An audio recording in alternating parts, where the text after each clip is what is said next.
You will remember there was no unga that was available to Kenyans at 100 shillings. You will also recall the former Cabinet Secretary Agriculture, Peter Munya, asserting that the subsidy program for unga was unsustainable and was called off way before the election.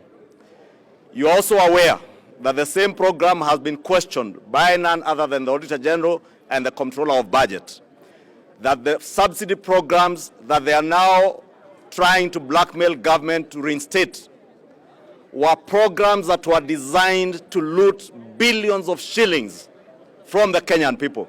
And that is why we have asserted as a parliamentary group that we shall support the government's policies towards subsidizing production to enable cheaper food land on the tables of Kenyans. Two, the other issues I think that listening to our colleagues in the opposition is issues that we have stated that we want to adhere, and we have called on them in our statement, to also to adhere to the rule of law and the Constitution. They are asking us to open servers.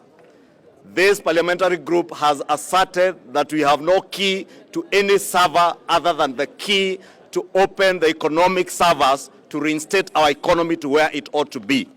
On IEBC servers, that matter was well addressed by the Supreme Court.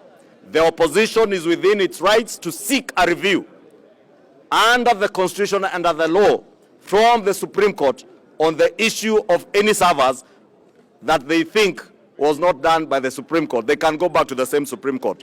On the reinstatement of the Cherera 4, there are no provisions under any law or under our Constitution to reinstate officers, public officers who have voluntarily resigned from public office, or those who have been removed from public office, as the case was by for Commissioner Masit. And I think on the cost of living, we were clear. We shall support the government's policies that are what we sold to the people of Kenya when we went around the country campaigning. And we sold policies to the people of Kenya that the people of Kenya agreed with by voting for the Kenya Kwanza government. Therefore, the failed policies of the last regime cannot and shall not be forced on either government or the people of Kenya, because the people of Kenya rejected them in the elections.